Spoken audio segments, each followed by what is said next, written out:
with my aloof CEO Willow. I've been in a fake marriage for 2 years, and the contract is finally about to expire. According to the agreement, she'll give me $50 million as divorce compensation. On the day of signing, with my heart racing and my hands trembling, I couldn't help but scream inside, "Sign it, hurry up and sign it. My Maldives sunshine, beaches, and bikini beauties are all waiting for me." But who knew Willow's hand suddenly stopped. "Come on, sister, don't mess things up at such a crucial moment." "President Liu," Lawyer Lin asked, "is there any problem?" Willow Liu ignored him and just stared straight at me. "Don't tell me she found out I secretly drank her precious red wine last week." "No, impossible. I clearly refilled that 1982 Lafite with some cheap stuff." Chapter 1. I stared at the divorce agreement in front of me, my fingers tapping lightly on the mahogany desk. Lawyer Lin's assistant whispered, "Mr. Wong, how's the coffee? Does it suit your taste?" Oh, very good. Thank you." I came back to my senses, lifted the cup of Blue Mountain coffee worth half my day's salary, and took a sip. Bitter as hell, honestly worse than the 10 yuan instant coffee from a convenience store. The assistant politely left the room, and I continued staring blankly at the document. To be precise, at that number printed on it, 50 million. 50 million. A whole 50 million. I held back the urge to burst out laughing, fireworks exploding wildly in my heart instead. 2 years. After 2 whole years of this contractual marriage, it was finally coming to an end. From today on, I, George Wong, was about to reach the peak of my life, an ocean view villa in the Maldives, a limited edition Ferrari, and no more boring business banquets with that workaholic.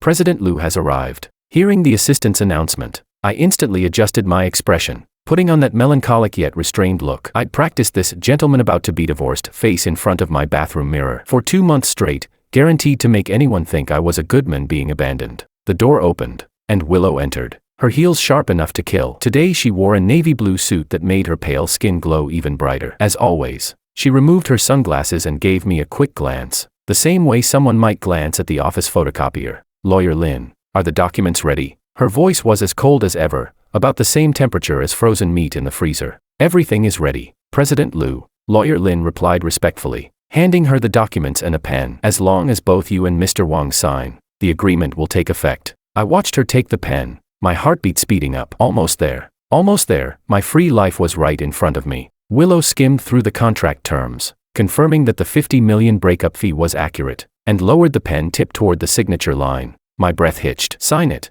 Hurry up and sign it. My Maldives sunshine, beaches, and bikini beauties are waiting."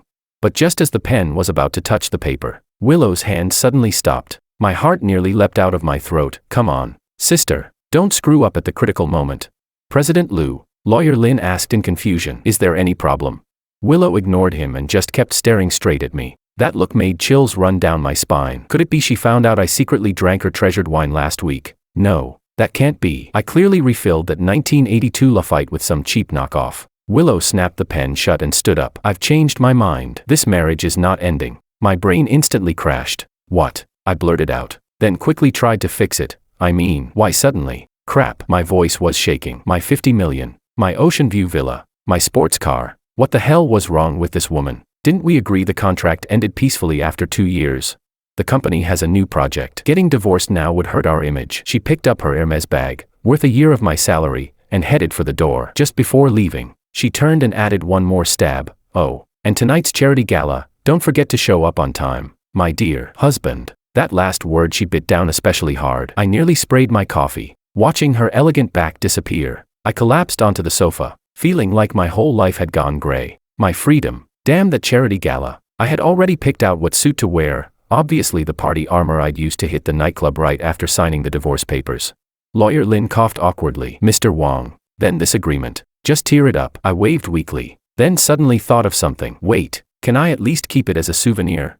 At least let me take it home and cry over it." Leaving the law firm, I stood on the sidewalk and called my best bro, David. "Hey, David." Disaster struck. Willow suddenly backed out. "She won't divorce me." "What? Then your 50 million, gone." I gritted my teeth. This woman is definitely doing it on purpose. She must have found out I swapped her wine collection. This is her revenge. "Hold on." David suddenly lowered his voice. "Do you think maybe she's actually fallen for you?" I almost choked on my own saliva. "Are you crazy? Willow, that workaholic ice queen. Do you know what she said when I gave her a necklace for her birthday? Such luxury items affect work efficiency. Next time just convert it into cash and donate it to charity." "Then why won't she divorce you?" Who the hell knows? I scratched my head in frustration. She said it's about company image. Company image? My ass. We've been married 2 years and the number of times we've shared a bed can be counted on one hand, like she actually cares. The truth? We hadn't even shared a bed once. But hey, gotta save face in front of a friend. After hanging up, I stood dazed on the street for a while. Then I suddenly remembered tonight's charity gala, and my mood hit rock bottom again. I'd have to put on a polished mask, go play the devoted husband, and endure those fake smiles from rich people looking at me like I was just a pretty boy living off a woman. Wait a second. I narrowed my eyes. Since Willow doesn't want a divorce, then I'll make her beg for it. I'll cling, annoy, stir up drama, and be as unbearable as possible. With Willow's workaholic personality, she won't last a month. Thinking of this, hope rekindled in me. 50 million. Just wait, I'll get you one way or another. But first, I'd better swap back that bottle of Lafite I tampered with. Chapter 2. If Willow ever found out, I was afraid I wouldn't even get 50 cents of breakup compensation. I stood at the door of our marital villa, suitcase in hand, and took a deep breath. 2 years already, ever since I signed that damned marriage contract with Willow. I could count on one hand the number of times I'd stepped into this mansion. As I slid the key into the lock, my hand trembled, not from nerves, from rage. My 50 million, just gone, like that.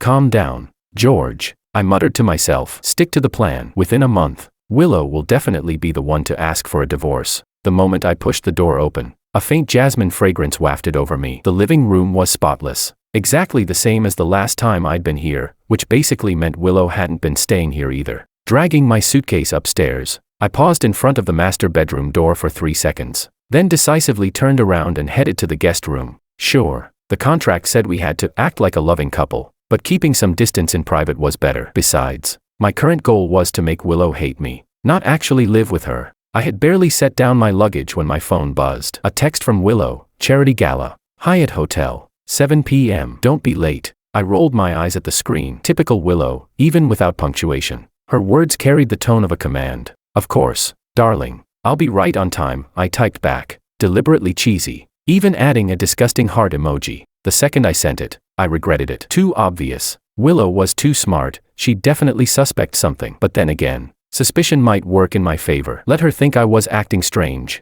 I unzipped my suitcase and began unpacking. On top were my carefully prepared, annoying husband props, 3 ridiculously flashy shirts. Willow hated gaudy clothing. A bottle of cologne so strong it could fumigate a room, she once said she hated overpowering scents. And a stack of gossip magazines, according to her. Reading them was a waste of life. Perfect. I grinned, grabbed the cologne, and sprayed myself like crazy, nearly choking myself to death. Halfway through unpacking, my stomach growled. I checked the time, 4 p.m. Still 3 hours until the gala. Plenty of time to eat and then dress myself in maximum obnoxiousness. Humming a little tune, I headed downstairs toward the kitchen. But the second I pushed the door open, I froze. Willow was sitting at the dining table, surrounded by documents, fingers flying over her laptop keyboard. She lifted her head and glanced at me, her brows instantly furrowing. What did you spray? New cologne. You like it? I deliberately spun around, letting the scent spread even more. Willow's nose twitched, but she quickly returned to her blank expression and said flatly, "It's fine." Wait, that's not right. Wasn't she supposed to wrinkle her nose in disgust and tell me to wash it off?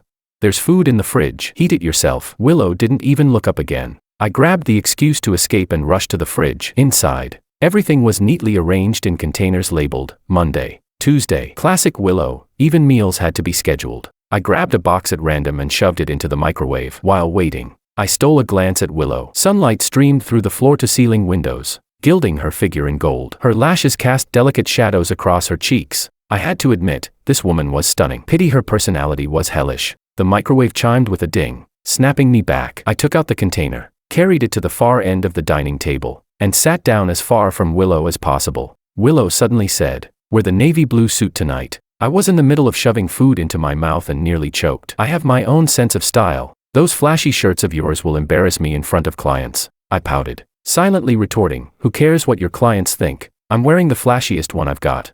Willow's fingers paused on the keyboard for a moment, but soon resumed typing. She left behind just 2 words, "Up to you." Weird. She actually gave in. That wasn't Willow's style at all. After finishing dinner, I practically bolted back to the guest room, locked the door, and leaned against it, panting. Too strange. Willow was way too strange today.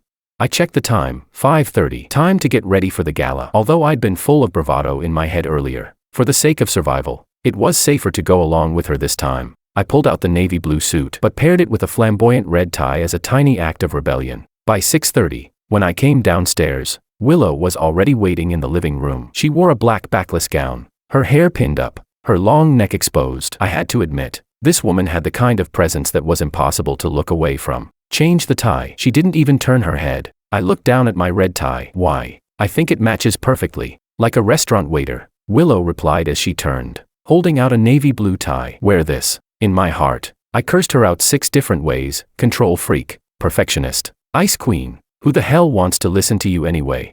But then Willow suddenly blinked, the corner of her lips twitching just the tiniest bit, before her face returned to its usual poker face mask. Hurry up, we'll be late. Like a puppet on strings, I changed the tie and followed her out the door. In the car, I decided to test something. Staring out the window, I shouted inside my head, Willow is a tomboy. Willow is a tomboy. Willow is a tomboy.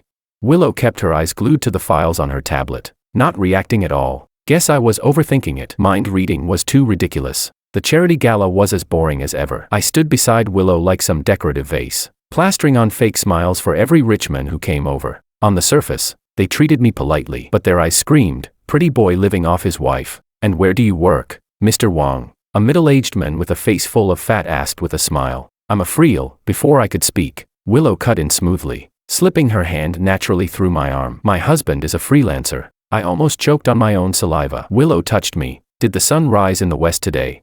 Freelancer? So, no real job then. The middle-aged man's eyes glinted with disdain. In my head, I cursed his entire family tree, but Willow suddenly gave my arm a gentle squeeze, then said to him, perhaps Mr. Zhang doesn't know, my husband is a business analysis expert. Many of our investment decisions are based on his advice. I stared at her in shock. Business analysis expert? Sure, I majored in that in college, but how did Willow know? And blowing my reputation up like this wasn't part of the contract. By the time the gala ended, I was utterly exhausted. This kind of event was worse than hard labor. At least hard labor didn't require fake smiling. Back home, Willow went straight upstairs to the master bedroom. I collapsed on the sofa, pulled out my phone, and texted David. The plans changed. Willow's acting way too strange today. He replied instantly, strange how? She actually praised me as a business analysis expert, and she even linked arms with me.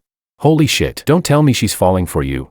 Get lost. I shot back with an angry emoji. Starting tomorrow, we execute Plan A. Plan A, my and David's carefully designed clingy husband strategy, bombarding Willow every day with countless texts and calls until she couldn't stand me anymore and begged for a divorce. At 7 in the morning, the alarm went off and I jumped out of bed, immediately sending Willow my first message. Good morning, darling. What a beautiful day, miss you. The moment I hit send, I got goosebumps all over. Willow usually woke up at 7:30, never earlier. I waited for her to reply with a simple get lost or maybe just block me outright, but my phone buzzed almost instantly. To my shock, Willow replied, good morning. The weather is indeed nice. Don't forget breakfast. I stared at the screen for a full minute. This wasn't right. Willow never replied to this kind of boring message, much less cared about whether I ate or not.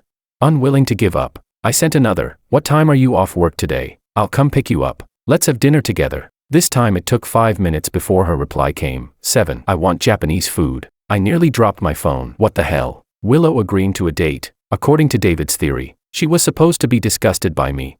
All day long, like some lunatic, I sent Willow a message every 30 minutes. From have you eaten lunch? To is the office AC too cold? I left nothing out. And the scarier part, Willow replied to every single one. She even took the initiative to send me a picture of her lunch.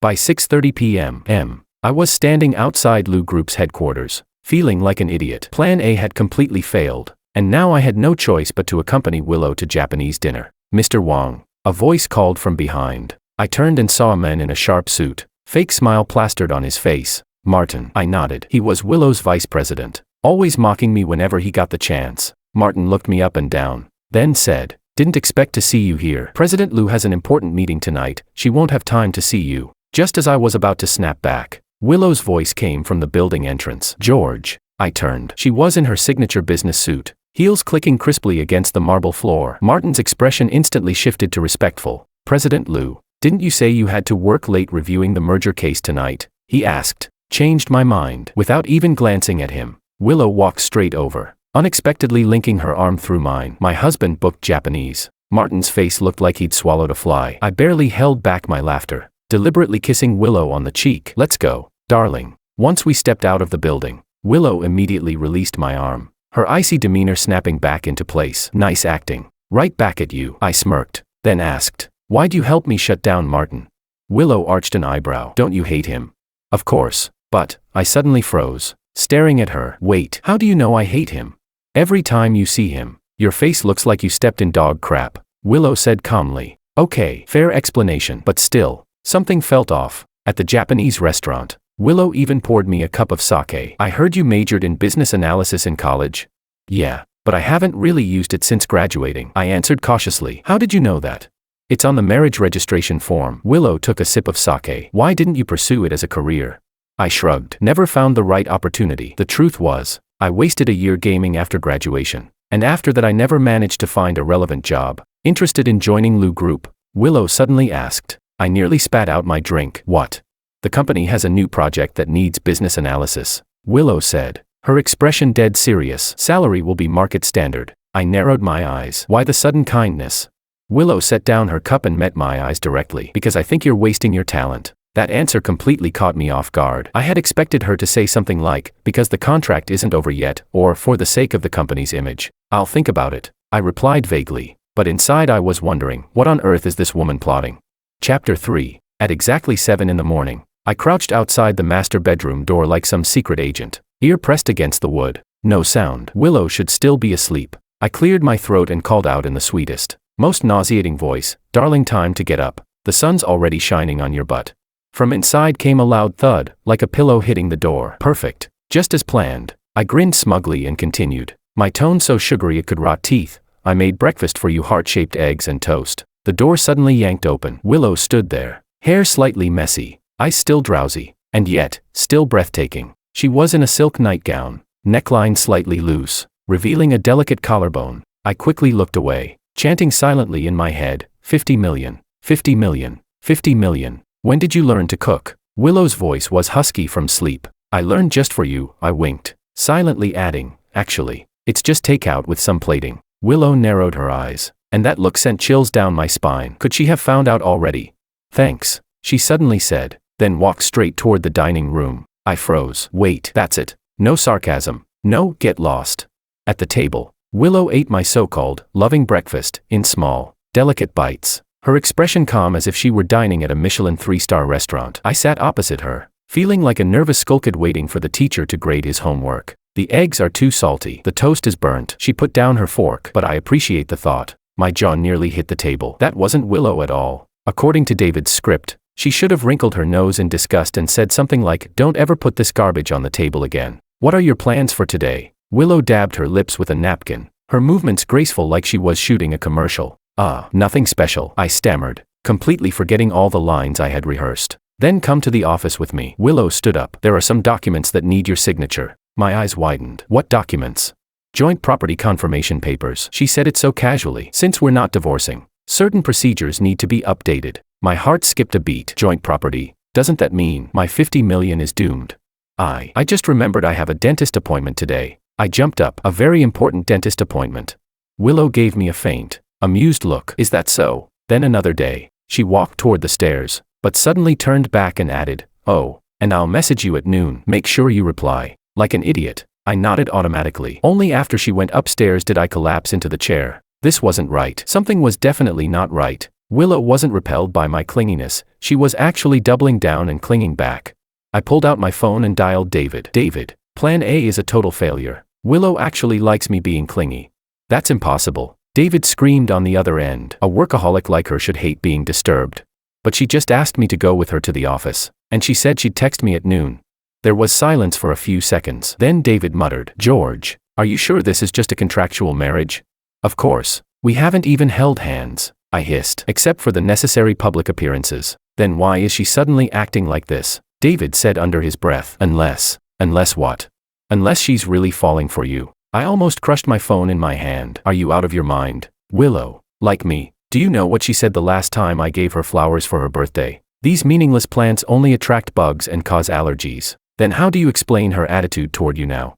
I was speechless. Yeah, how do I explain it? Unless, a terrifying thought struck me. David, what if she can hear what I'm thinking? The sound of roaring laughter exploded from the other end. Ha ha ha. Are you insane? Mind reading. What do you think this is? A sci-fi movie.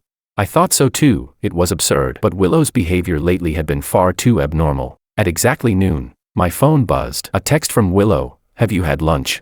I stared at the screen, fingers trembling. Should I reply? If I did, wouldn't that just encourage her clinginess? But if I didn't, I could already imagine Willow's icy face deducting my breakup compensation. I ate. How about you? I finally replied, even throwing in a disgusting heart emoji. Willow replied instantly, I'm eating. There's a company gathering tonight. You're coming. Not a question, a command. Classic Willow. I didn't even know why there were always so many gatherings, but afraid she'd bring up the joint property confirmation papers again. I didn't dare argue. What kind of gathering? I asked. Wangdu celebration banquet. 7 o'clock. Don't be late. I curled my lip and cursed silently. Control freak.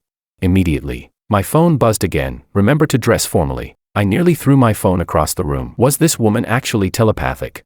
Chapter 4. At 7 in the evening, dressed in the navy blue suit Willow had chosen, I stepped into Liu Group's headquarters. In the elevator, I adjusted my tie in the mirror, running through tonight's plan B in my head. Since being clingy didn't work, I'd switch strategies, play the role of a frivolous playboy and embarrass Willow in front of everyone.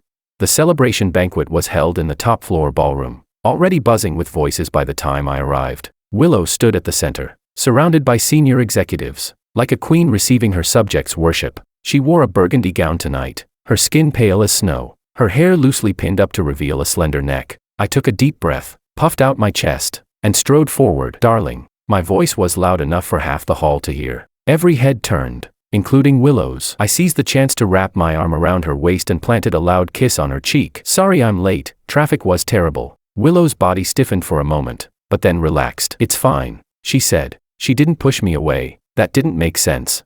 I decided to crank it up. Grabbing a champagne flute, I raised my voice. Ladies and gentlemen, a toast to my beautiful wife. Without her, Liu Group wouldn't be where it is today. The executives exchanged glances but still lifted their glasses. Willow's expression was odd, almost like she was suppressing laughter. Mr. Wang is truly a model husband, one female executive said with a smile. Of course, I tightened my arm around Willow. I cook Willow breakfast every day, text her at lunch to remind her to eat, and give her massages at night. Willow suddenly coughed, her face flushing bright red. Finally couldn't take it anymore.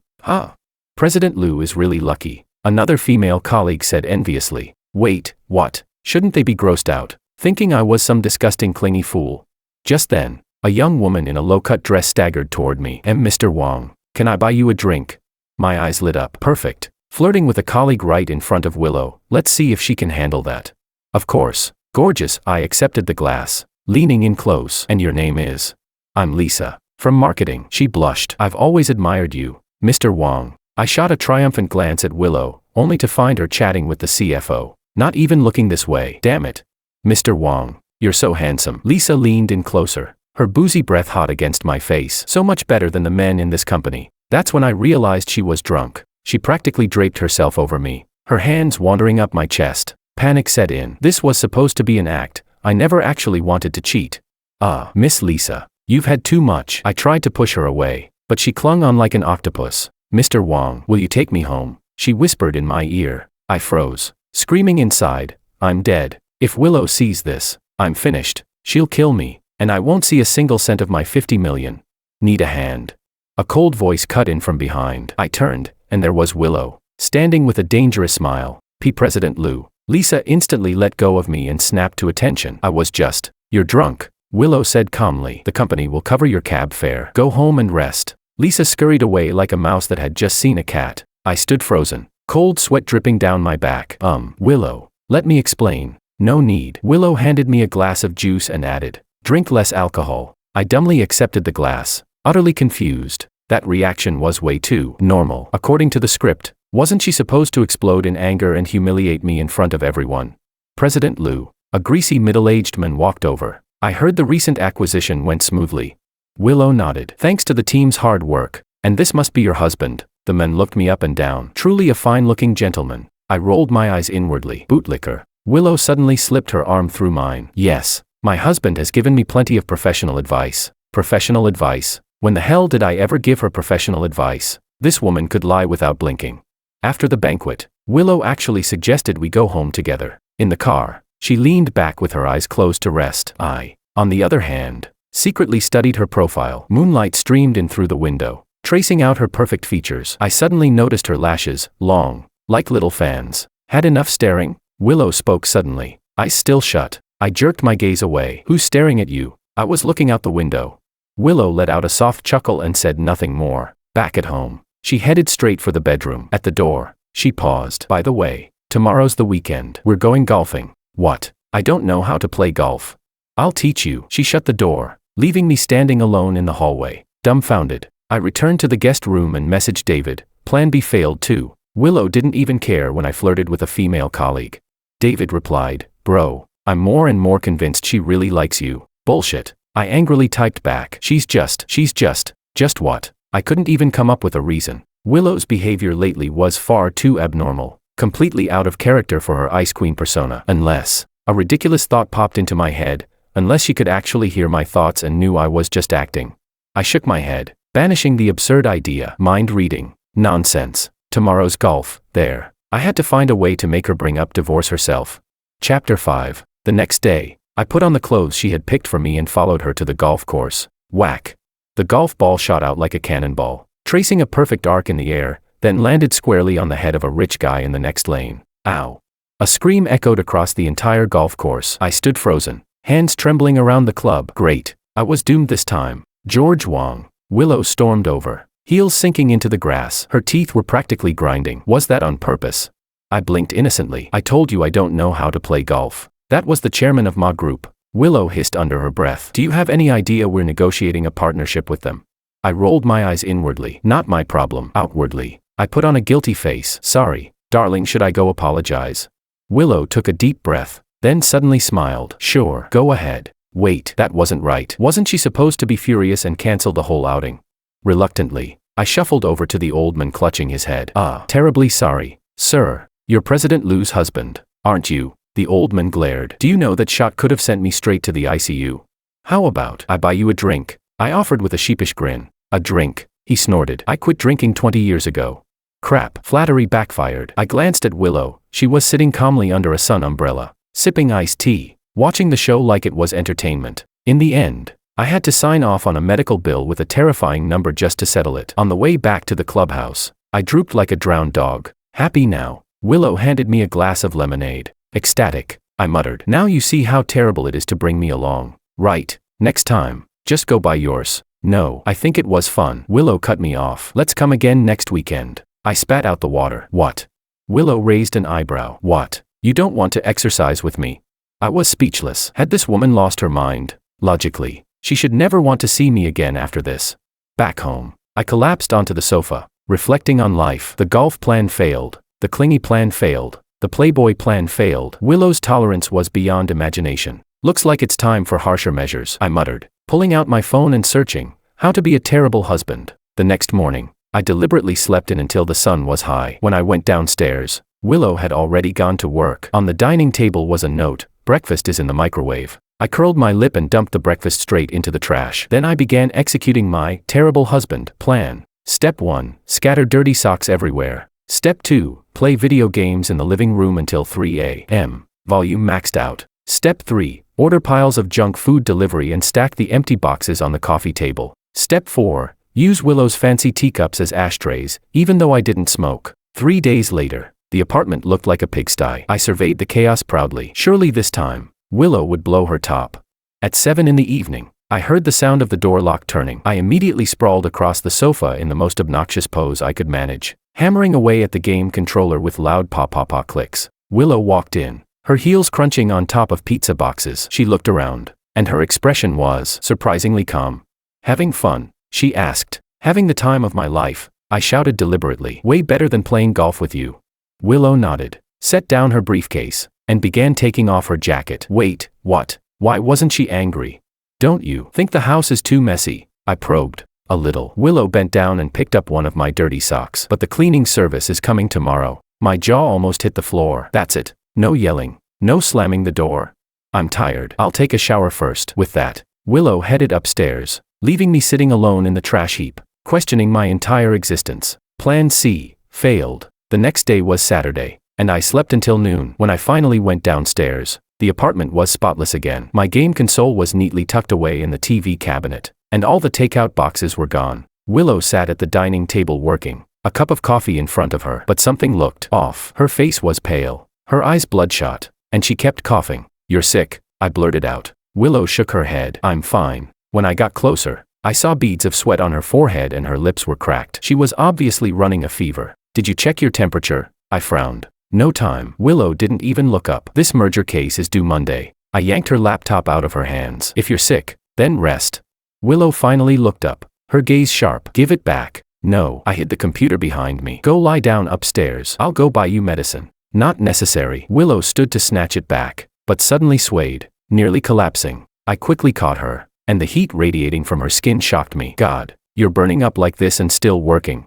"Let me go." Willow struggled, but her strength was clearly fading. Without another word, I scooped her up in my arms. She was shockingly light, like a weak little kitten pressed against me. "George, put me down," she protested weakly. "Shut up." I carried her upstairs. "Move again and I'll throw you off the stairs." Willow finally stopped struggling, maybe too exhausted to resist. I laid her gently on the bed, pulled the blanket over her, and started rummaging for a thermometer. "Medicine box is in," Willow tried to tell me weakly. "I know where it is." I cut her off gruffly. Truth was, I had no idea. I finally found it in the bathroom cabinet. The thermometer read 39.2 degrees Celsius. I swore out loud, then dug out the fever-reducing pills. "Take it." Willow shook her head. "It'll make me drowsy. I still have work." "Work? My ass." My voice rose with anger. "You want to fry your brain and end up an idiot." Willow blinked in shock at my outburst, then obediently took the pill and swallowed it. I handed her a cup of warm water. My movements were unexpectedly gentle. "Get some sleep," I ordered. "I'll go buy food." Willow had already closed her eyes, her long lashes casting shadows on her pale face. I stood by the bed for a moment, and a strange feeling welled up inside me. Downstairs, I immediately called David. "David, emergency. Willow has a high fever." "So, let her call a doctor herself." "But she looks really bad." I bit my nails. "What should I do?" There was silence on the other end for a few seconds. "George, don't tell me you're actually worried about her." "Bullshit," I denied instantly. I'm just afraid if she dies, I won't get my 50 million. Heh. David let out a cold laugh. "Then why are you calling me?" I was speechless. Yeah, why was I calling David? Shouldn't I just let Willow fend for herself? Whatever. I hung up in frustration, grabbed the keys, and stormed out. An hour later, I came back carrying bags stuffed with fever medicine, porridge, fruit, and even a bouquet of flowers. The shop clerk said patients recover faster in a good mood, so I just grabbed one. Yeah, that's all. No other reason. Just afraid she'd die and I wouldn't get my 50 million. When I went upstairs, Willow was still asleep, but restlessly, murmuring faintly in her dreams. I quietly set everything down and sat at the bedside, watching her. Without her strong CEO mask, Willow looked incredibly fragile. Her brows were furrowed, and her cheeks glowed with an unhealthy flush from the fever. Almost without thinking, I reached out to brush aside the strands of hair on her forehead, only to flinch at how scorching hot her skin was. She needed physical cooling. I rushed to the bathroom, dampened a towel, and came back to lay it gently across her forehead. Willow let out a soft sigh of relief in her sleep. For the next few hours, I played the role of a dedicated caretaker, changing the towel regularly, checking her temperature, helping her drink water. Willow drifted in and out of consciousness, and every time she opened her eyes to see me there, she looked surprised, before quickly slipping back into slumber. Chapter 6. By 8 in the evening, her temperature finally dropped to 38 degrees. I let out a sigh of relief, only then realizing I was starving. Just as I was about to go downstairs to grab food, Willow suddenly grabbed my wrist. "Don't go." Her voice was so weak it was almost inaudible. I froze. Was Willow asking me to stay? I'm just getting something to eat," I stammered. "I'll be right back." Willow seemed to understand and slowly loosened her grip. I bolted downstairs like I was fleeing, my heart pounding wildly. This wasn't right. Not right at all. Why was I taking care of her? Why did I get nervous when I saw her in pain? Why did I feel so strange when she held on to me? When I brought hot porridge back to the bedroom, Willow was already awake, propped against the headboard, looking much better. "Thanks." She took the bowl softly. I snorted. "Don't get the wrong idea. I just don't want the cops to think I killed you if you croak in front of me." Willow's lips curved faintly. She gave a small in response. She sipped the porridge slowly while I sat there pretending to play with my phone, secretly sneaking glances at her. She looked much healthier. Guess the fever medicine was working. "You've been here the whole time?" Willow suddenly asked. I shrugged. "Where else would I be?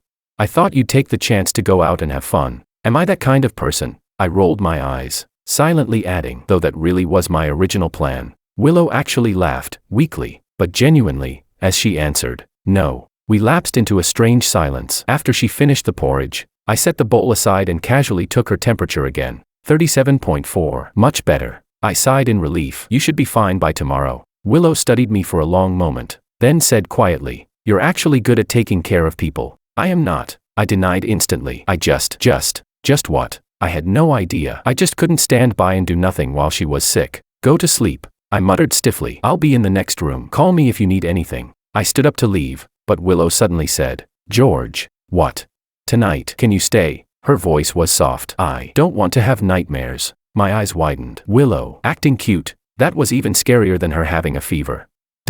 Whatever, I stammered, dragging a chair over to the bedside. "Just go to sleep already." Willow nodded and closed her eyes. I sat there in the darkness, listening to her steady breathing, my emotions swirling like a spilled paint palette. Why was I staying? Why wasn't I seizing the chance to push for divorce? Why did my chest tighten every time I saw her looking so vulnerable? Moonlight spilled through the window, falling across Willow's sleeping face. I suddenly realized, just sitting here watching her like this didn't feel so bad. The next morning, sunlight pierced through the gap in the curtains, stabbing at my eyes. I groggily opened them, only to realize I'd spent the night slumped awkwardly beside Willow's bed, my neck aching like I had whiplash. Willow was already awake, sitting up with a tablet in hand, brows furrowed in concentration. Her complexion was much better, though her lips were still pale. "You feeling better?" I asked hoarsely, rubbing my neck. Willow glanced at me. Classic Willow, concise to the point of cruelty. I stood and stretched, bones cracking under the strain. God, had I really slept on that hard chair the whole night? Willow didn't even look up as she said, "You should have slept in the guest room." "You think I wanted to sleep here?" I rolled my eyes. Who was the one holding onto me and refusing to let go last night? Her fingers froze on the tablet, the tips of her ears turning slightly red. I was delirious from the fever, just talking nonsense. I was about to retort when I suddenly noticed the headline on her screen: Liu Corporation suspected of financial fraud. Stock price plummets 15%. What's going on? I leaned closer to get a better look. Willow instantly locked the screen and said flatly, "Nothing. Company business." "Hey, I already saw the headline." I frowned. "Financial fraud? Is that for real?" "Of course not." Her tone was icy. "It's just malicious short selling." She threw back the covers and got out of bed. Her movements were steady, but I caught the subtle way she supported herself on the nightstand. Still sick, and already pretending to be fine. This woman, seriously, where are you going? I blocked her path. "To the office." Willow brushed off my hand. "Now is not the time to stay in bed. You still have a fever."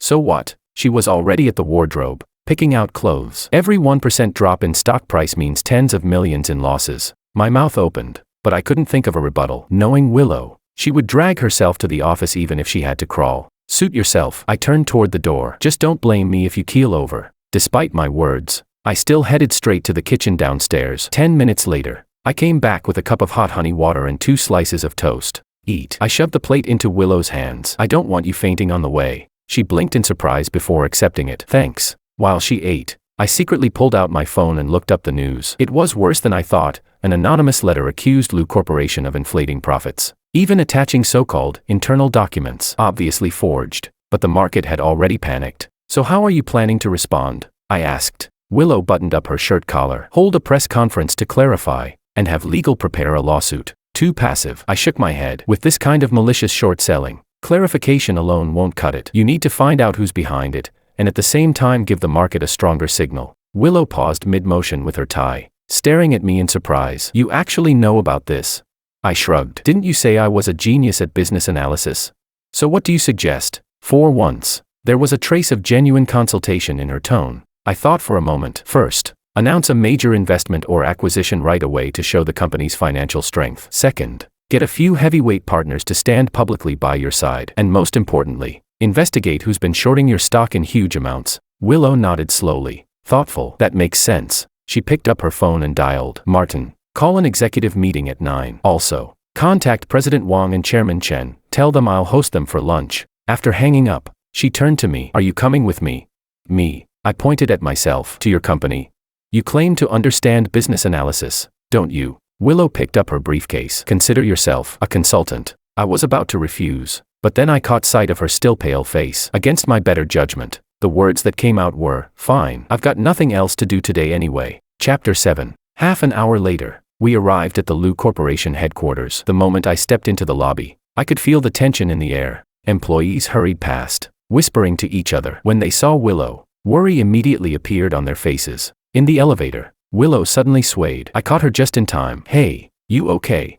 "I'm fine." She pushed me away, but her fingers clenched tightly around the strap of her briefcase, her knuckles white. The conference room was already full of executives. When Willow entered, everyone rose to their feet. "Sit." Willow walked straight to the head of the table. "You all know the situation. Let's discuss countermeasures." For the next 2 hours, I sat quietly in a corner, watching how Willow commanded the room. Her complexion was still pale, but her thinking was razor-sharp. Each instruction came out crisp and decisive. Against my will, a trace of admiration stirred in me. "I think we should stabilize the major shareholders first," said a slick-haired man. I recognized him as Martin. "Especially the Ito family. They hold 15%. If they sell, the Ito family won't sell." Willow cut him off. "I have a personal relationship with Makoto Ito." Martin's expression soured, but he pressed on. "Still, Makoto has been pursuing you for years. Now that your marriage is public, that's my private matter." Willow's tone was icy. "Next topic." I let out a silent whistle in my head. Whoa. Willow had a suitor, and one who held 15% of the company.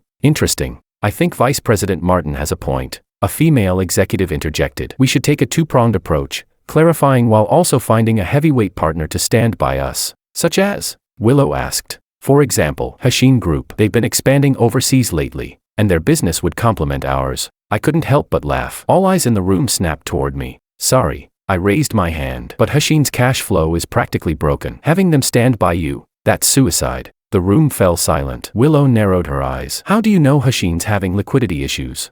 I realized too late that I'd slipped. "Read it somewhere. In the financial news." "Which financial media?" Willow pressed. "Can't remember." I looked away, mumbling. "Just had that impression." Willow studied me thoughtfully for a moment before turning back to the others. "Mr. Wang is right. Hashin isn't a good choice. Any other suggestions?" When the meeting ended, most of the executives left. Only a few core members stayed behind to discuss details. Willow called me aside. "What you said about Hashin, was that true?"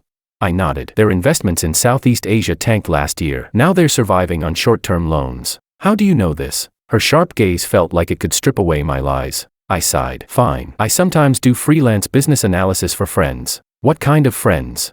"Just some investment institutions." I hedged. "I help them analyze company financials and such." Willow was about to press further when Martin approached. "President Liu, the press conference is scheduled for 3 o'clock. "Good." Willow nodded, then turned back to me. "You're coming to the press conference with me." "Me?" My eyes widened. "Why would I go? You're my husband. At a time like this, of course you need to appear with me." Willow's tone was firm, leaving no room for argument. "We need to send the market a signal of family stability." I opened my mouth to refuse, but when I saw the exhaustion in her eyes, the words stuck in my throat. "Forget it, might as well help her all the way." Before the press conference, Willow's assistant hurried over. "President Liu, we found a lead. The short sellers are an overseas hedge fund, but there may be domestic capital behind it. Find out who." Willow ordered. The assistant hesitated. "There are signs that it could be the Ito family." Willow's face instantly turned pale. I caught every word and felt my stomach sink. So that suitor Makoto wasn't such a harmless guy after all. At the press conference, Willow was flawless. She calmly refuted the accusations of financial fraud and, at the same time, announced a new energy project in partnership with a state-owned enterprise. When a reporter asked about our marriage, she even took the initiative to hold my hand, showing a rare smile. "My husband has given me tremendous support." Flashes erupted like fireworks. I slipped an arm around her waist, grumbling inwardly, "Great acting." Even I almost believed it. On the way back to the office, Willow's steps were clearly unsteady. I grabbed her. "Enough. You need rest. There's still another meeting." Willow protested weakly. "Cancel it," I said firmly, half carrying her into the lounge next to her office. "Lie down." "That's an order." For once, Willow didn't resist. She collapsed onto the bed. I touched her forehead, burning hot again. "Damn it." I fished out the antipyretics. "Take the medicine." Willow obediently swallowed the pill and closed her eyes. I sat by the bed, staring at her furrowed brows, and couldn't help reaching out to smooth them. "Why are you helping me?" Willow suddenly asked. Eyes still closed. I froze. "What? Today?" she whispered. "You could have just ignored it all." I shrugged. Even though she couldn't see it, I had nothing better to do. Willow's lips curved faintly. "Liar." "Hey, I was being nice." "I know." Willow interrupted softly. "Thank you." I was speechless. Willow actually said thank you. The sun must have risen in the west. After resting a while, Willow insisted on going home. In the car, she leaned against the window with her eyes closed, while I scrolled through Liu Corporation's data on my phone. The more I read, the clearer it became. This short-selling attack wasn't random. The methods were professional. The timing precise. It had the fingerprints of an insider. Who do you think it is? Willow suddenly asked. I hesitated. High chance there's a mole. Willow nodded. I think so too. The most suspicious one is Martin. We said the name at the same time. We exchanged a glance, both a little surprised. Willow was the first to look away. He's always wanted to replace me. This crisis just handed him the perfect chance. Want me to dig into it for you? The words slipped out before I could stop them. Damn it. Why was I volunteering? Willow looked at me in surprise. You can investigate this. I know a thing or two, I muttered vaguely. I've done similar stuff before. Helping friends. Willow nodded thoughtfully. All right. When we got home, Willow took her medicine and went straight to bed. I, on the other hand, opened my laptop and began tracking the hedge fund that had shorted Liu Corporation. Turns out the hacking tricks I'd picked up from a friend hadn't completely faded from memory. A few hours later, I started finding some clues. At 2 in the morning, I was staring blankly at a web of fund transfers on the screen when a warm cup of milk suddenly appeared in front of me. Still awake? Willow asked from behind me. She was in a bathrobe, her hair down, looking much softer than she did during the day. Made some progress. I took the milk and pointed at the screen. Look, the money went through several offshore companies, but in the end, it points to Makoto, Willow said coldly. I looked at her in shock. How do you know? Just a guess. Willow sat down beside me. He's always wanted to control Liu Corporation. Pursuing me was only a means to an end. I gave a low whistle. So this is a, if I can't have it, I'll destroy it situation. More or less. Willow stared at the screen. But this isn't solid proof yet. I yawned. I can dig deeper. But tomorrow. Then Willow suddenly reached out and touched my face. You look tired. The unexpected intimacy made me freeze. Her hand was cold, but it burned against my skin like fire. I am fine. I stammered. You should go back to bed. You're still not fully recovered. Willow withdrew her hand and stood up. You should rest early too. At the door, she turned back. Oh, and tomorrow, come with me somewhere. Where? A family dinner. Willow said calmly. My parents want to meet you. My eyes widened. Wait, didn't we agree not to meet each other's parents? But after they heard I got married, they came straight over. Willow gave a faint smile. So I need you to play along. A bad feeling twisted in my gut. Play along. As in what? As a loving couple, Willow said, then walked away, leaving me staring at the computer screen in a daze. A loving couple, with that ice queen, in front of her parents, no less. Wouldn't that make getting a divorce even harder? No, maybe this was actually a chance. If I could make Willow's parents dislike me, divorce might become a lot easier. Excited, I lay down on the bed, plotting tomorrow's plan. At some point, I drifted off to sleep. Chapter 8. Early the next morning, right after breakfast, Willow told me to change clothes. You're really going to wear that? Willow stood at the doorway of the walk-in closet, frowning at the floral shirt in my hands. I deliberately shook out the red and green disaster printed with palm trees. What's wrong with it? Perfect for meeting the parents. My parents like people who are steady and serious, Willow said flatly. Perfect. Then, I'm the least steady person alive. I grinned, slipped on the floral shirt, and paired it with a pair of wrinkled khakis. Well, don't I look like a jobless freeloader living off my wife? Willow gave me a once-over, and to my surprise, the corner of her lips lifted ever so slightly. Suit yourself. Wait, what? Shouldn't she be blowing up and ordering me to change? Let's go. We're running late. Willow turned on her heel, her high heels clicking sharply against the floor as she headed downstairs. I hurried after her. Hey, your parents know this is a contract marriage, right? They don't. Willow didn't even look back. They think we're madly in love. What? I almost tripped down the stairs. You lied to them. At the bottom, Willow turned, tilting her head to look up at me. Is that a problem? Of course it is. I jumped down the last few steps. What if we slip up?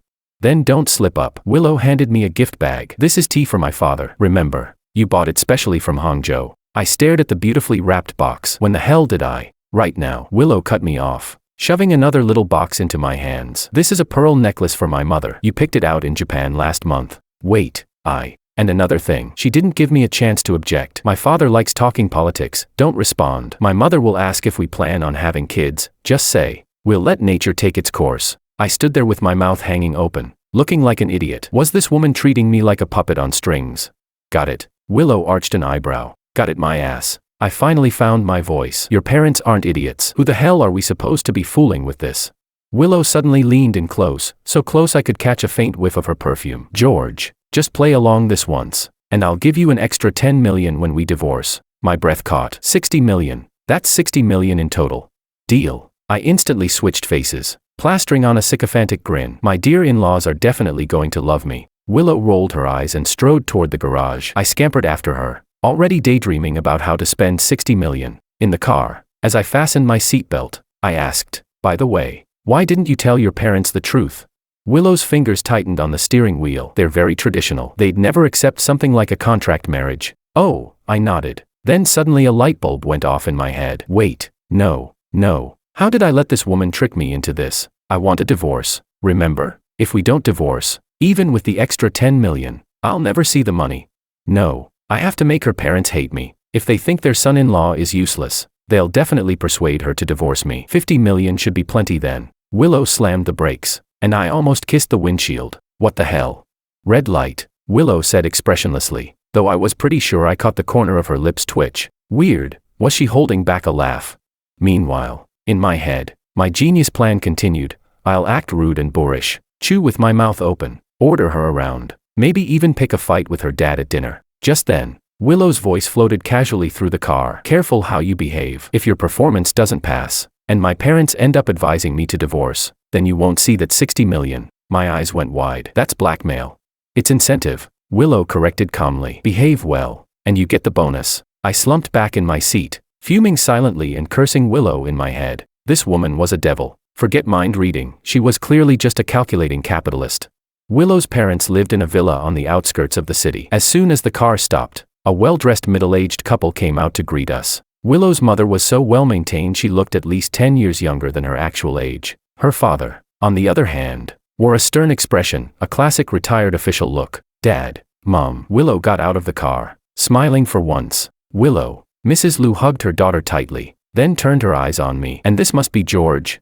Hello, Uncle, Auntie. I instantly switched to my obedient son-in-law mode, offering the gifts with both hands. Here's some tea and a pearl necklace I brought for you. It's just a small token. Mrs. Liu's eyes crinkled with delight. What a thoughtful young man.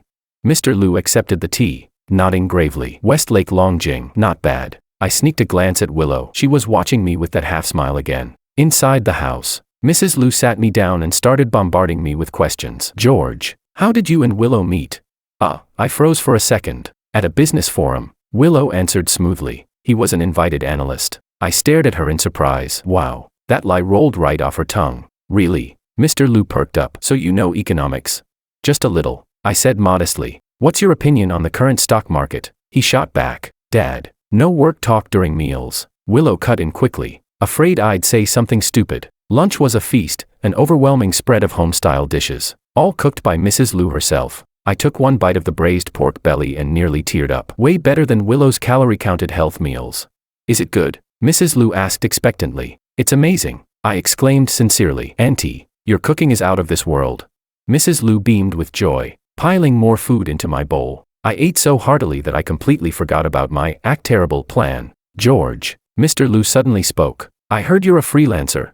Crap. Here comes the death question. I put down my chopsticks, bracing myself for the storm. Yes, Uncle, I answered honestly. I mainly help some investment firms write analysis reports. Is your income stable? Mr. Liu cut straight to the heart of the matter. Sweat began to bead on my forehead. According to my original script, I should have bragged about how amazing I was, but instead, not exactly stable, I admitted, surprising even myself. The competition is fierce in this field. Sometimes I don't get a single job for an entire month. Willow kicked me under the table again, this time, much harder. I winced at the pain but went on. But it's gotten much better recently. Willow introduced me to a few regular clients. Mr. Liu's expression softened. Willow says you're very talented. She flatters me. I scratched my head sheepishly. Actually, after graduating from college, I wasted a few years. It wasn't until I met Willow that I picked up my profession again. The words were half truth, half lie, but they rolled off my tongue smoothly. Willow looked at me in surprise, as if she hadn't expected me to say that. It's normal for young people to have ups and downs. Mr. Liu actually smiled. What matters is that you don't give up. After lunch, Mr. Liu pulled me into his study for a game of Chinese chess. My chess skills were terrible, but to my surprise, we got along well. From economic trends to history and politics, I discovered this retired cadre was actually a man of deep insight. George, midway through the third game, Mr. Liu suddenly said, Willow has been strong-willed since she was a child. She keeps everything bottled up, but since being with you, I can tell she's opened up more. My hand slipped, placing the chariot in the wrong spot. Really? Last time we had a video call, she actually smiled. Mr. Liu sighed. Her mother and I haven't seen her smile like that in years. Something tightened uncomfortably in my chest. but Willow always wears that cold face around me. Wait, does she secretly smile behind my back? Checkmate, Mr. Liu suddenly declared. I looked down and realized my general had already been cornered. Ah, I lost. Mr. Liu began putting away the pieces. Your mind is wandering, thinking about Willow. No, I denied immediately, though for some reason my ears were burning. Back in the living room, Willow and Mrs. Liu were flipping through a photo album. I leaned closer and saw a picture of a little girl in a ballet tutu. This was Willow at 6. Mrs. Liu said with a fond smile. Her first stage performance, she was so nervous she moved both her hands and feet at the same time. Mom. Willow's face turned red, a rare sight. I burst out laughing. No way. President Liu once messed up that badly. Willow shot me a glare, but in her eyes I caught a rare trace of ease. Sunlight spilled through the window onto her face, and in that moment she looked so alive, completely different from the cold, untouchable businesswoman I knew in the office. I suddenly realized this was the first time I had seen the real Willow, not my contract wife, not the CEO of the Liu Group, but just an ordinary girl who could still get shy in front of her parents. On the way back, the car was unusually quiet. I stole glances at Willow's profile, recalling what her father had said, and felt something I couldn't quite put into words. Today, thank you. Willow suddenly broke the silence. I was caught off guard. My parents haven't been this happy in a long time. Her voice was soft. Especially after seeing you finish all the food my mom made. I scratched my head. Well, that braised pork was really delicious. George. Willow abruptly pulled the car over and turned to face me. You did really well today. Do I get a reward then? No. Willow locked eyes with me. Weren't you planning to act like a lazy freeloader? Why did you change your mind? I froze. Yeah, why? I could have easily made her parents dislike me. So why didn't I? Because your dad's actually a good man, I finally said. And that 60 million is pretty tempting. Willow stared at me for a few seconds, then suddenly smiled. Liar. Hey, buckle up. Willow cut me off, restarted the car, and said, let's go home. Home. Coming from Willow's mouth, the word carried an unexpected warmth. That night, lying in the guest room bed, I replayed the day over and over. Her parents' attitude toward me, Mr. Liu's words, Willow's relaxed demeanor in front of her family, all of it left my mind in turmoil. Suddenly, my phone buzzed. It was a message from David. Bro. How's the plan going? Did Willow bring up divorce yet? I stared at the screen, unable to decide how to reply. The plan that had seemed so clear now felt like a tangled mess. What did I really want? 50 million, freedom, or complicated? I finally typed back, then turned off my phone. Chapter 9. The next morning, I woke up naturally. When I went downstairs, Willow had already left for work. On the dining table was a note. My mom left you some braised pork. It's in the fridge. I opened the fridge, and sure enough, there was a lunchbox with a label that said, For George. A sudden warmth surged through my chest. While the meat was heating in the microwave, I turned on the TV. The financial channel was reporting the latest updates on the Liu Group. The stock price has recovered to its pre-short selling level. It is said that President Willow is about to announce a major partnership. The screen cut to Willow at a press conference. She was dressed in a perfectly tailored suit, answering reporters with calm confidence. Watching her radiate on screen, I suddenly realized how wide the gap was between us. The ding of the microwave broke my thoughts. I took out the braised pork. The aroma was mouth-watering, yet my appetite had vanished. My phone buzzed again. This time it was Willow. Are you free tonight? Dinner's on me. I stared at the message as if it came from an alien. Willow inviting me to dinner. Did the sun just rise from the west? Why? I replied. To thank you for yesterday. She answered. My parents really like you. I looked at the message. Emotions tangled in my chest. What they liked was a facade. The role of a perfect son-in-law I had played for a day. If they knew the truth. My phone buzzed again. 6 o'clock. Victory Restaurant. Don't be late. Classic Willow order. I shook my head and replied with a single word. Okay. Putting the phone down, I walked to the window and looked at the sunlight outside. Suddenly, I wondered, if there were no contract, if we were a real couple, what would it be like?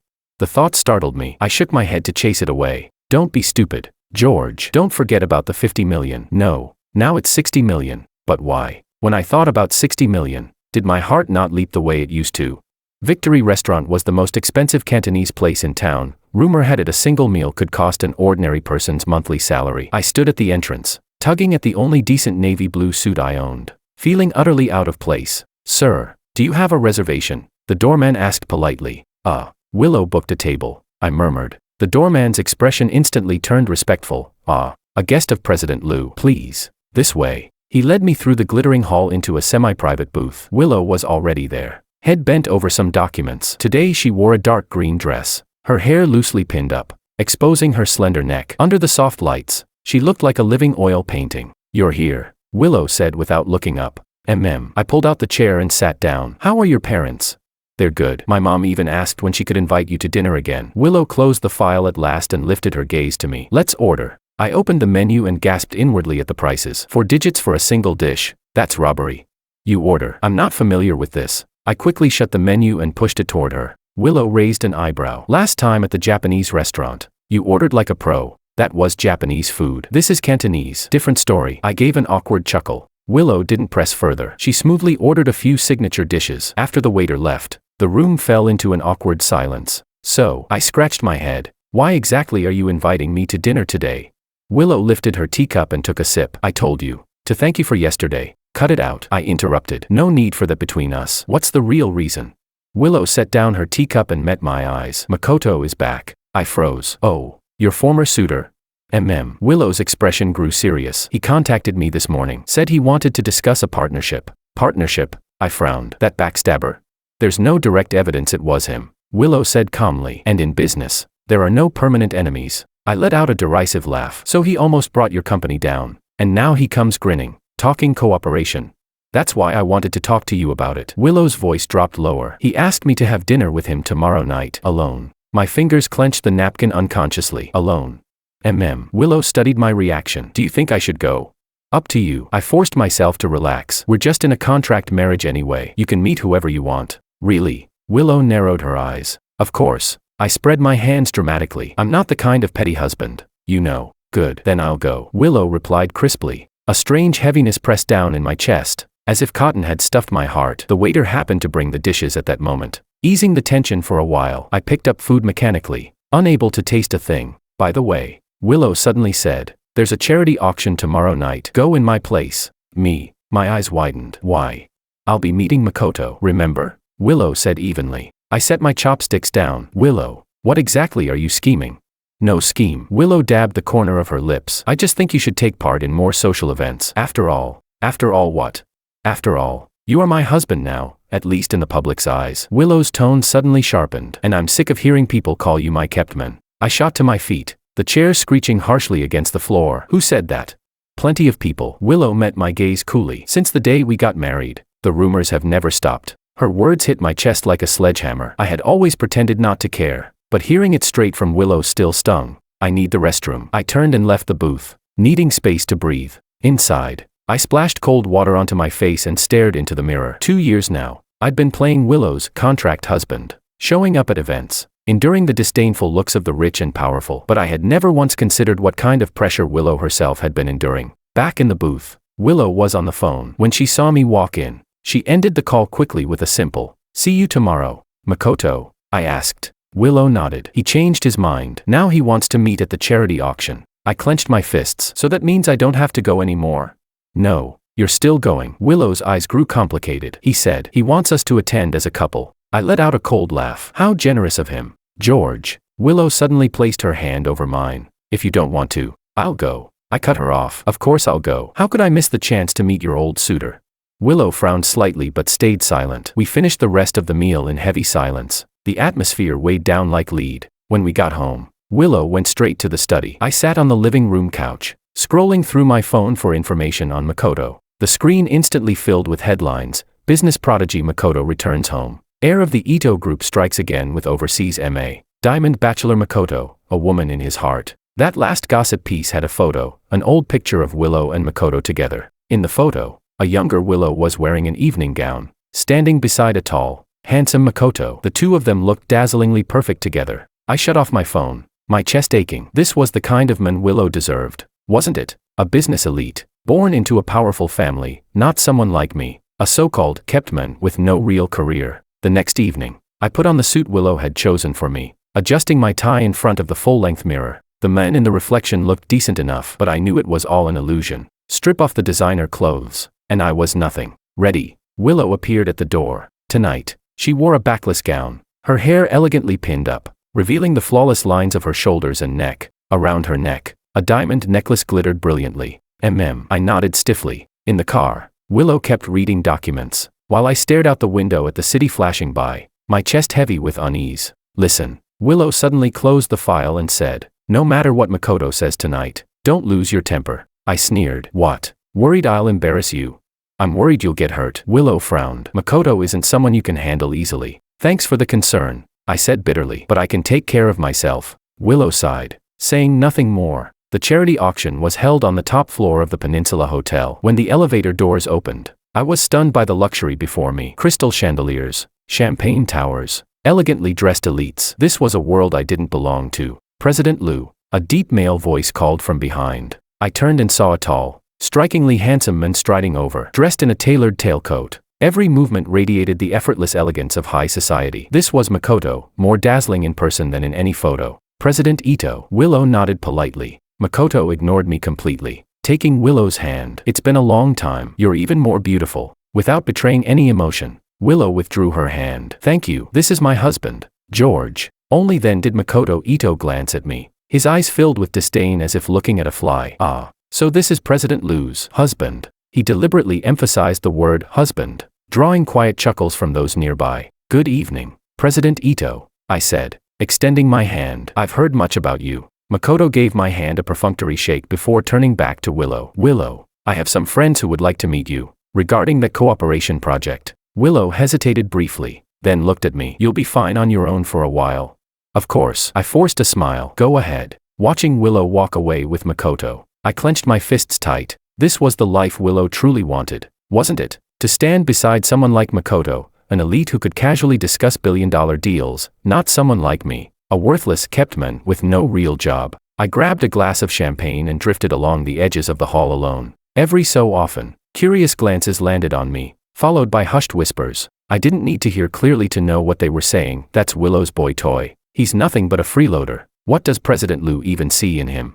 One glass after another. I drank too much. The alcohol blurred the sharp edges of those voices but only made my pride sting more. "Mr. Wang," a strange voice called. I looked up to see a slick-haired man standing before me. "Martin, Willow's vice president." "Vice President Martin," I nodded, trying to steady myself. "Drinking alone?" Martin asked with feigned concern. "Where's President Liu?" "Talking business," I answered curtly. "Oh, with President Ito." "Huh." Martin gave a knowing smile. "They go way back." "Back then they almost." "Almost what?" I narrowed my eyes. "Nothing." Martin feigned a slip of the tongue. "By the way, I heard you've been helping President Liu analyze some data lately." My guard shot up. "How did you know that?" "There are no secrets in a company." Martin sipped his wine. "But I'd advise you not to get too invested. Once President Liu and President Ito finalize a partnership, the company's structure will change drastically." "What do you mean?" "Exactly what I said." Martin lowered his voice. "President Ito has had his eye on the Liu Group for years, and he still has feelings for President Liu. You get what I'm saying?" I shot up from my chair. "What exactly are you trying to say?"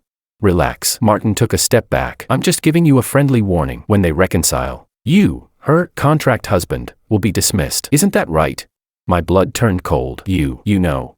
"Just a guess." Martin smirked. "After all, how could President Liu really fall for someone like you?" I didn't wait for him to finish, my heart pounding. I turned and stormed away. How did Martin know our secret? Did Willow tell him? Or had our arrangement become so obvious that everyone already guessed it? At the center of the hall, the auctioneer was presenting a jewel. From a distance, I saw Willow and Makoto sitting in the front row. His hand rested intimately on the back of her chair as he leaned in to whisper something. I couldn't see Willow's expression clearly, but she didn't pull away. A sharp pain struck my chest. I set down my glass and quietly slipped out of the hall. The night wind cooled my burning face, and only then did I realize tears were streaming down. Pathetic. I was actually jealous over a contract wife, heartbroken over a woman who never truly belonged to me.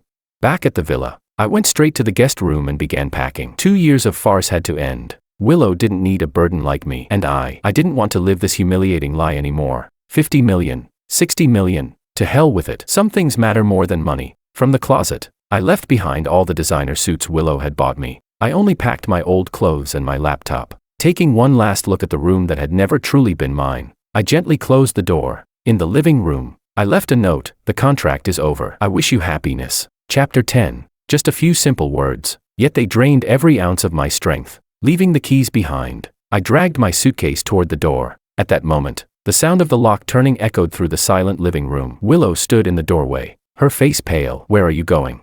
Her voice sliced through the silence like a knife. She stood there, still in her high heels, car keys clutched in hand, her chest rising and falling rapidly. I froze in place, the suitcase handle digging painfully into my palm. I just need some air. With a suitcase? Willow sneered, her eyes landing on the crumpled note in my hand. What's that?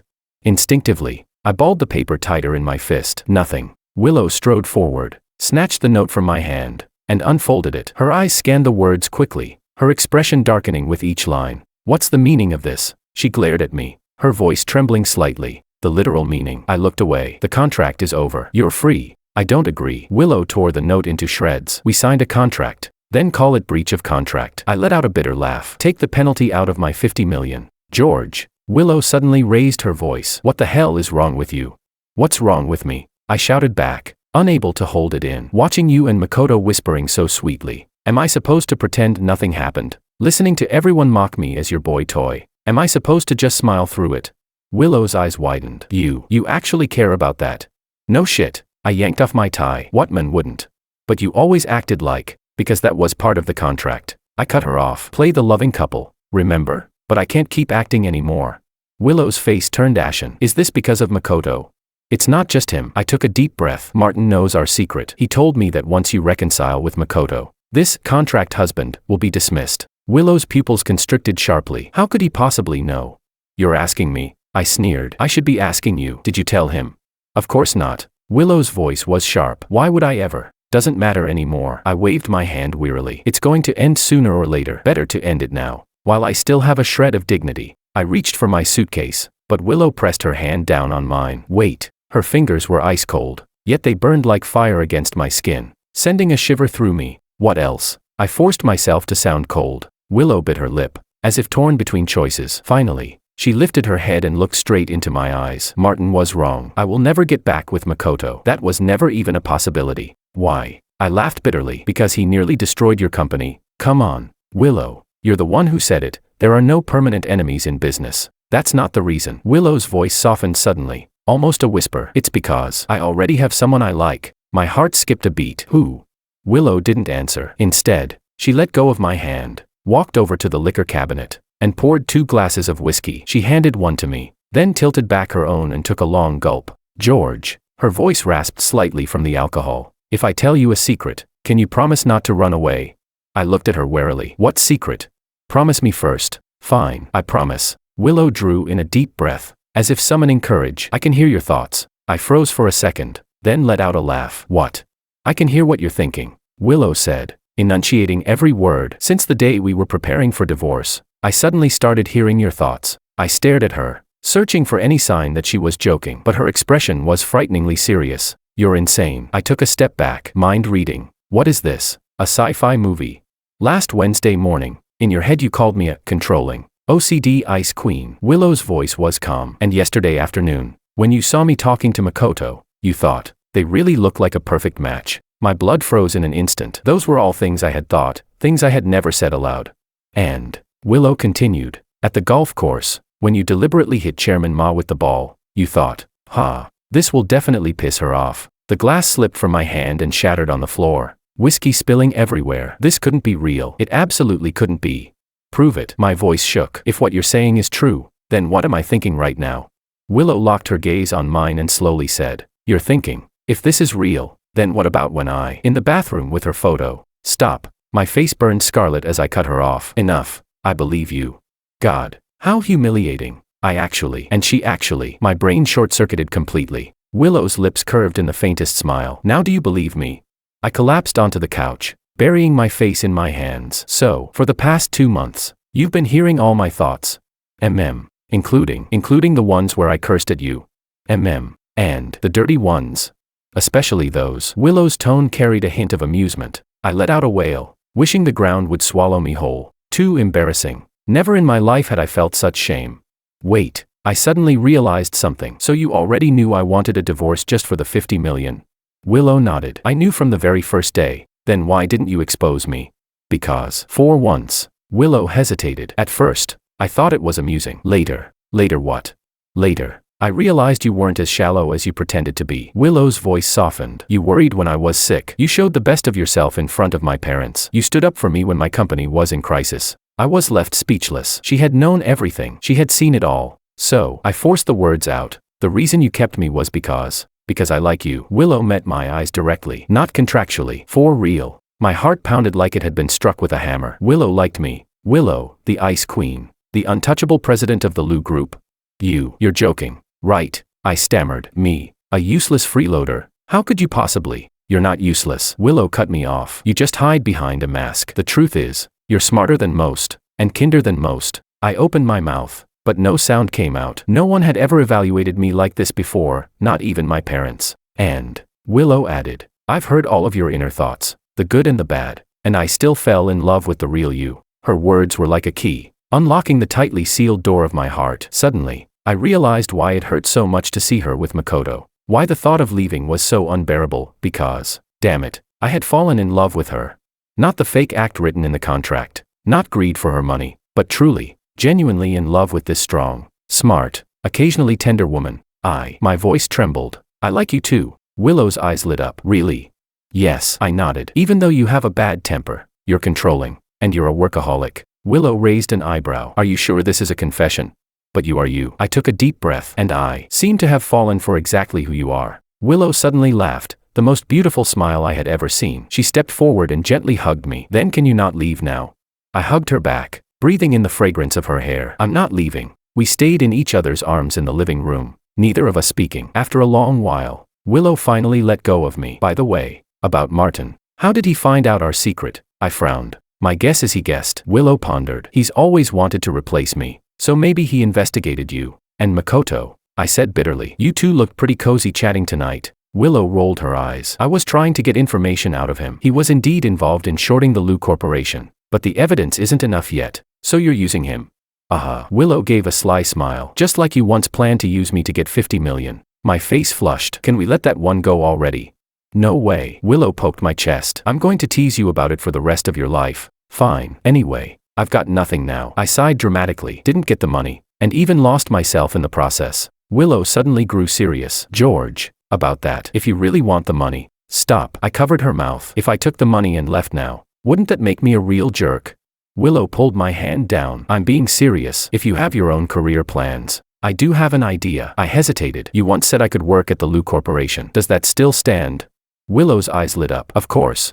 But I don't want special treatment, I said firmly. I want to prove with my own ability that I deserve you. Willow's gaze softened. Silly. You've always deserved me. A rush of heat filled my chest, and I lowered my head to kiss her. Willow's lips were softer than I had imagined, carrying the mellow taste of whiskey. She responded to my kiss, her fingers clutching tightly at my collar. Just as we were lost in each other, Willow's phone suddenly rang. She glanced at it impatiently. Then her expression changed drastically. It's an emergency call from the company. Answer it. I released her. Willow picked up, her face growing more and more tense. When did this happen? All right, I'll be there right away. What happened? I asked the moment she hung up. It's bad. Willow's face was pale. Martin and the core team resigned together and poached several of our major clients. At the same time, rumors about product quality issues in the Liu Corporation have exploded online, and the stock price is plummeting. I sucked in a sharp breath. Makoto's doing. It has to be him and Martin working together. Willow had already regained her composure and strode toward the study. I need to deal with this immediately. I followed her. What can I do to help?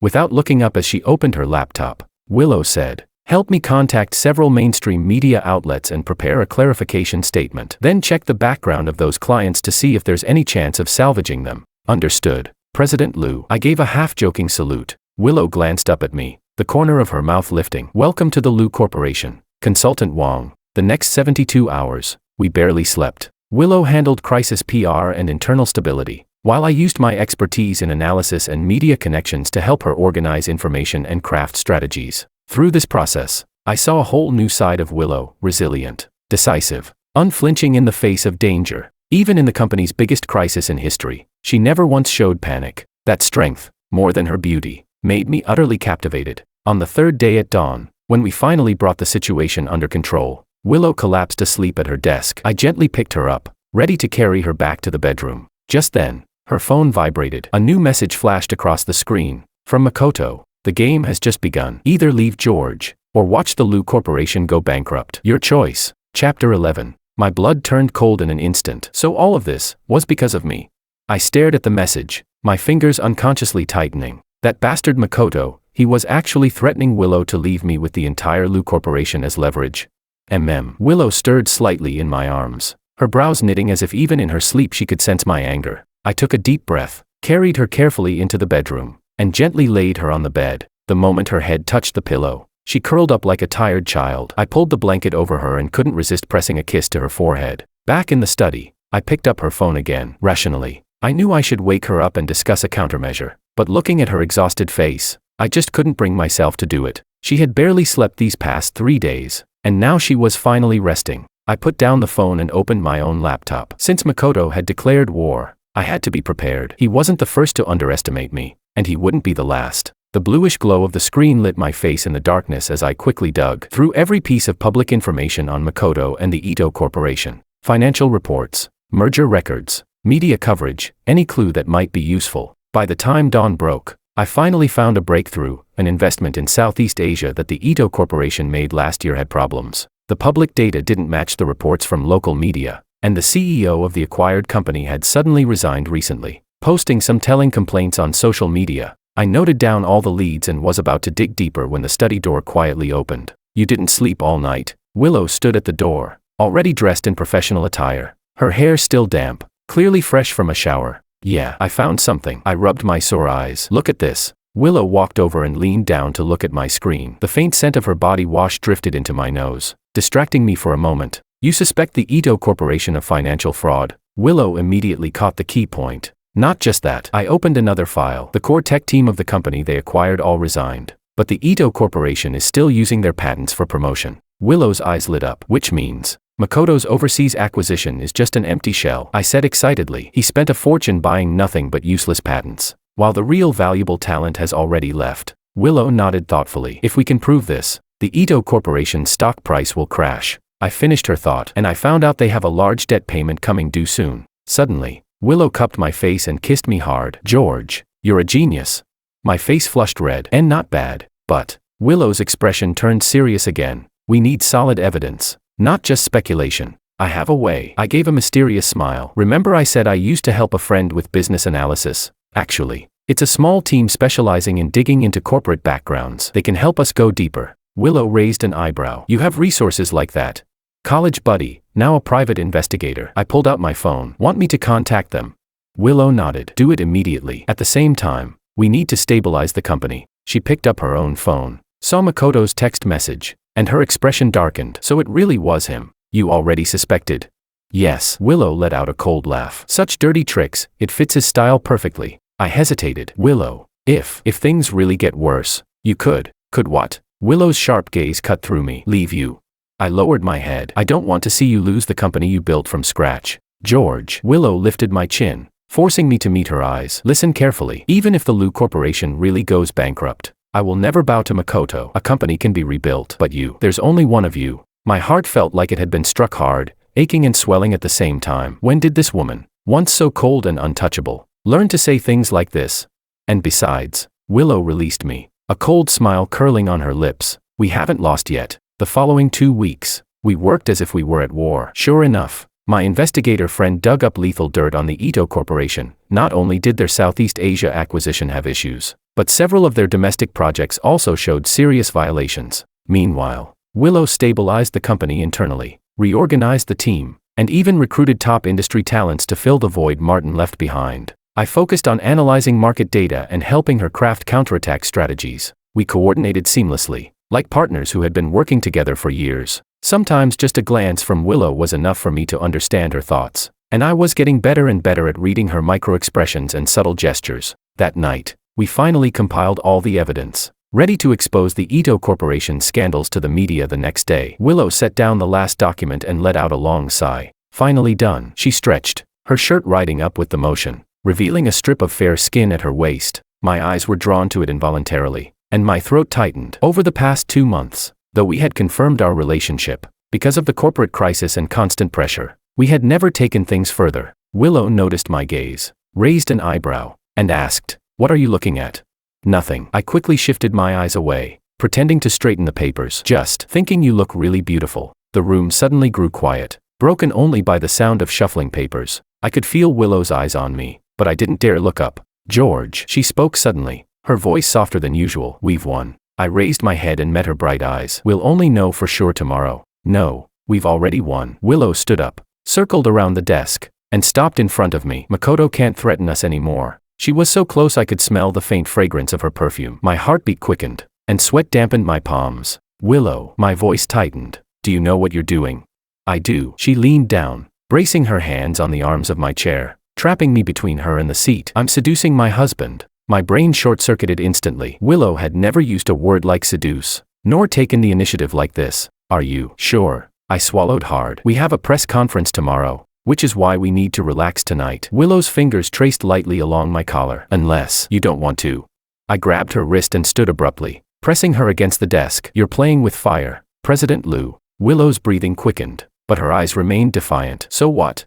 I lowered my head and kissed her, fiercer than ever before. Willow responded instantly, her fingers sliding into my hair, pulling me closer. The documents on the desk scattered onto the floor, but who cared? At that moment, my world was only Willow, her breath, her warmth, the quickening of her breathing in my ear. Wait. Willow suddenly pushed me back, her cheeks flushed. Let's go to the bedroom.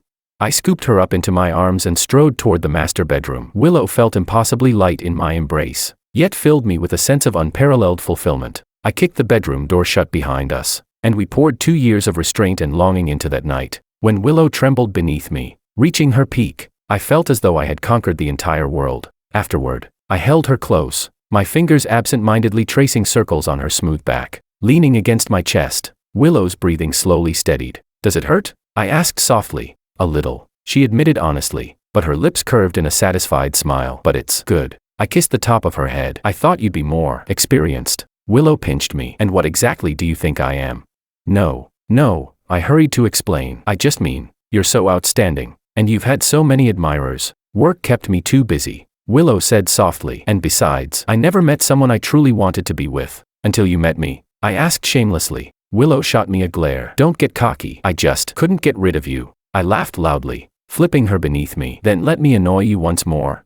Her protest was swallowed by my kiss. That night, we explored each other's bodies like two explorers discovering a new continent, tirelessly giving and taking. Chapter 12. The next morning, when the alarm went off, I forced my sore eyes open. Willow was already awake, leaning against the headboard reading documents. She was wearing my shirt, her hair casually tied up. Morning. She didn't even look up. The press conference starts at 10. You have an hour to get ready. I propped myself up and kissed her bare shoulder. Did you sleep well last night? Willow finally set down the papers and turned to look at me. You already know the answer. Her lips were slightly swollen, and there were marks on her neck that I had left. Seeing these battle trophies, I couldn't help but grin smugly. Stop grinning. Willow gave me a push. Get up. Today's important. Yes, President Liu. I gave her a mock salute, jumped out of bed, and rushed into the bathroom. The press conference was packed with reporters. Willow stood on stage in a sharp white suit, speaking with confidence and grace as she presented the evidence of the Ito Corporation's violations. Based on these facts, Willow concluded calmly, we have submitted a formal report to the Securities Commission, and we will take legal action to protect our rights. Reporters snapped photos furiously, the flashing lights blinding. I stood in a corner of the room, watching the radiant Willow on stage, my chest swelling with pride. Just then, my phone vibrated. It was a message from my investigator friend, Bombshell. Makoto Ito suspected of insider trading. Evidence sent to your email. I immediately opened my email and quickly scanned the attachments. It truly was a bombshell. Records of Makoto buying massive amounts of put options just before shorting the Liu Corporation. I quickly caught Willow's eye from the stage. She understood instantly. After answering the current question, she said, excuse me, I've just received an important update. Then she revealed the new discovery. The room erupted into chaos, and several reporters immediately started live broadcasts. Within half an hour, Ito Corporation's stock price plunged, forcing Makoto into an emergency trading halt. When the conference ended, Willow was surrounded by a swarm of media. I stood at the outer edge, watching her handle every question with composure and confidence, my heart brimming with pride. Mr. Wang, a familiar voice came from behind me. I turned to see Martin standing there. His suit was wrinkled, his face haggard and exhausted. Vice President Martin, I said coldly, what do you want? I came to apologize. Martin lowered his head. Makoto lied to me. He said he only wanted President Liu to change her mind. So you betrayed the company. I sneered. And now that you see Makoto about to go down, you come crawling back. Martin's face grew even uglier. Mr. Wang, I've worked at the Liu Corporation for 10 years. Then all the more reason you shouldn't have betrayed Willow. I cut him off. But don't worry, she's already preparing to sue you. Martin's expression turned ashen. No chance at all. None, I said firmly. You make a mistake. You pay the price. Even a child understands that. Martin opened his mouth to say more, but Willow's voice came from behind me. George, let's go. She walked up, naturally linking her arm through mine, without even sparing Martin a glance. How was the press conference? I asked, though I already knew the answer. Very successful. Willow smiled faintly. Makoto should be scrambling in panic right now. We walked out of the venue side by side, the sunlight spilling warmly over us. Shall we celebrate tonight? I suggested in a low voice. Willow raised an eyebrow. And how exactly do you plan to celebrate? You'll find out when we get home. I gave her a mischievous wink. That night, we opened a bottle of champagne at home, celebrating both the resolution of the crisis and our real wedding night. Tipsy, Willow leaned against my chest and suddenly whispered, George, thank you. Thank me for what? Thank you for not leaving, she said softly. Thank you for choosing to stay and fight by my side. A warmth surged through my chest, and I lowered my head to kiss her. Silly, I'm not going anywhere. Moonlight streamed through the curtains, falling across the bed and outlining our entwined silhouettes. That night, we were no longer contract spouses, no longer business partners, just two people in love, embracing the purest intimacy and warmth.